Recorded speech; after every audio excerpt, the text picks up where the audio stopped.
اس پیغام کو پہنچانے کی ذمہ داری قبول کریں لتکونوا شہداء علی الناس، ہم لوگوں پر حجت قائم کر دیں کہ اللہ ہے اور جنت ہے اور رسالت ہے اور یہ کتاب اللہ ہے، اس کی محنت ہمارے ذمہ۔ ہماری جماعت گئی 2000 میں امریکہ، ایک نوجوان ملا کراچی کا، اس نے بڑا کمال دکھایا۔ وہاں ایک ویل یونیورسٹی ہے، ویل بڑی مشہور یونیورسٹی، وہاں ایک پروفیسر کا لیکچر تھا عیسائیت پر، پی ایچ ڈی ڈاکٹر عیسائیت پر، یہ بھی اس میں شامل تھا۔ تو 300-400 کا مجمع سب پی ایچ ڈی، یہ خود بھی پی ایچ ڈی تھا۔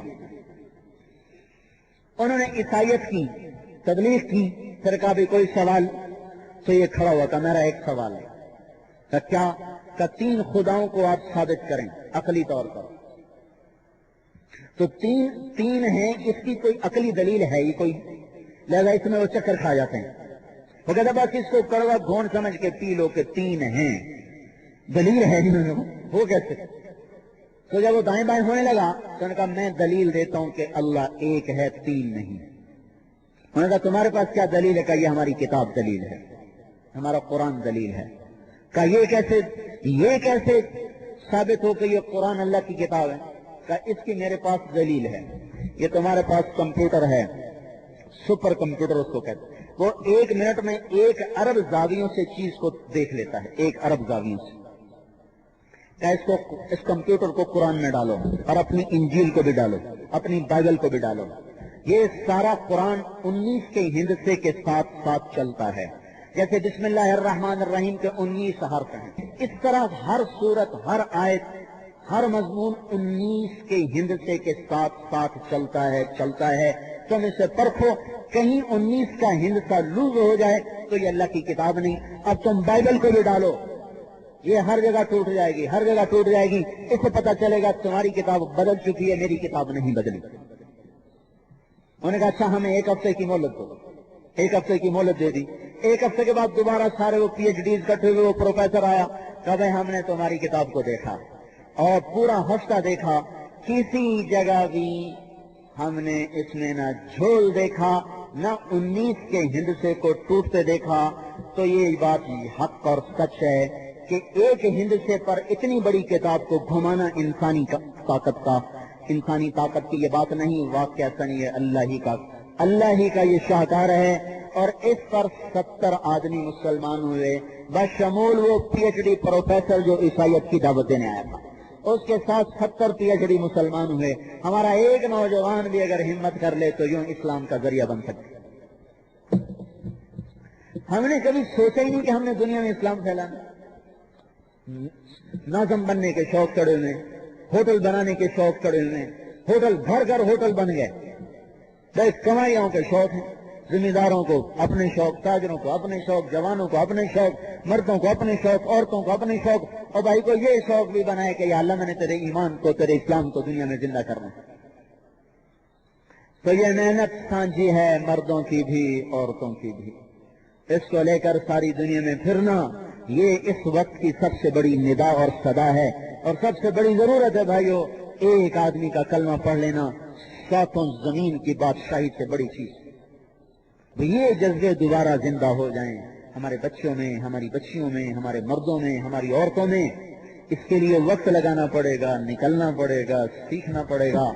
آپ کے پاس سارا پاکستان آتا ہے، اگر آپ مری والے تبلیغ کا کام اپنا کام بنا لیں تو جو لوگ یہاں گناہ کرنے آتے ہیں وہ بھی توبہ کر کے واپس، بلکہ آپ اپنی کمائی یہ سمجھو کہ جو بھی آئے گا اس سے توبہ کروانی، کیونکہ اکثر آنے والا مجمع غفلت کا ہے، اکثر آنے والے لوگ غافل ہیں، 5 انگلیاں برابر نہیں ہیں، لیکن اکثریت ایسوں کی آتی ہے جو یہاں وقت ضائع کرنے آتے ہیں، گناہ کرنے آتے ہیں۔ آپ صرف ہوٹل کا فکر نہ کرو کہ ہم نے ہوٹل چلانے ہیں، آپ اس کے ساتھ ساتھ یہ فکر کرو کہ ہم نے ان سے توبہ بھی کروانی، ان کو اللہ کے رسول کا غلام بھی بنانا ہے۔ یہ سوچ اگر آپ کی زندہ ہو گئی تو مری میں بیٹھے بیٹھے سارے پاکستان کے لوگوں میں آپ کے برکات، آپ کے ثمرات جا سکتے ہیں، کہاں کہاں سے لوگ توبہ کر کے جائیں گے، آپ کا کھاتا کھلتا چلا جائے گا۔ ہر ہوٹل کو مسجد کا نمونہ بنا دو، ہر کرائے کے کمرے کو مسجد کا نمونہ بنا دو کہ جو بھی آئے وہ شرم سے گناہ کرنا چھوڑ دو۔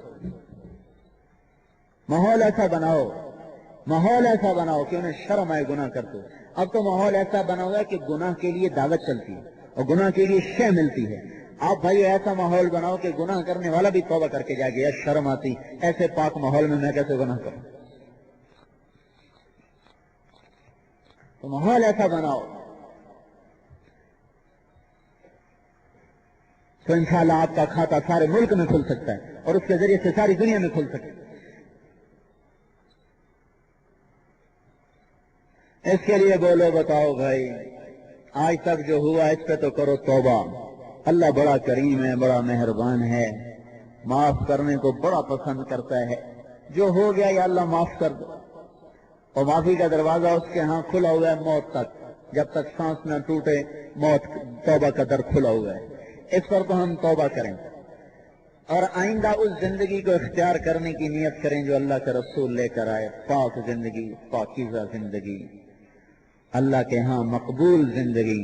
اس کو سیکھنا بھی ہے, اس کو پھیلانا بھی ہے, اس کو لے کے پھرنا بھی ہے.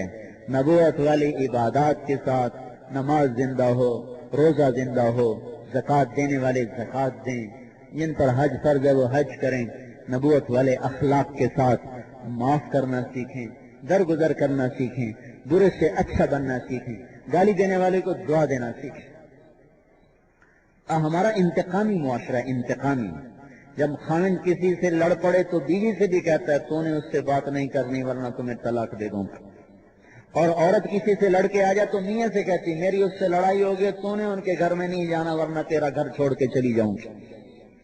ہم نے یہ کانٹے جو بوئے ہیں ان کو ہم نے کاٹنا ہے اور حضرت محمد صلی اللہ علیہ وسلم کی محبت والی اخلاق والی زندگی کا بیج بکھیرنا ہے کہ ہم نفرت کے بدلے میں محبت دیں, گالی کے بدلے میں دعا دیں, اور غصے کے بدلے میں نرمی دیں, اور ذلت کے بدلے میں ان کو عزت دیں. جو ہم سے توڑے ہم اس سے جوڑیں, جو ہمارا حق چھینے ہم اس کو اس کا حق ادا کریں, جو ہم پر جاتی کرے ہم اسے معاف کریں. یہ معاشرہ اپنے بچوں میں بچپن سے تیار کر دیں. کل کو یہ بچہ جب جوان ہو کسی بچی کو لے کے چلے تو اس کی رعایت کر کے چلے. یہ لڑکی کل کو کسی کے گھر میں جانے والی ہے تو جب کسی کے گھر میں جائے تو ان کی راحت کا سامان بنے. یہ نہ ہو کہ پہلے دن سے دیواریں کھچوانا شروع کر دے کہ دیواریں بنا دو, مجھے الگ کر دو. یہ نہ ہو. ہر بچی نبوت والے اخلاق لے کر جائے, ہر بچہ نبوت والے اخلاق لے کر پروان چڑھے تاکہ زندگیاں خوشگوار گزریں. پیسے سے زندگی نہیں خوشگوار ہوتی, نبی والے اخلاق سے زندگی خوشگوار ہوتی ہے.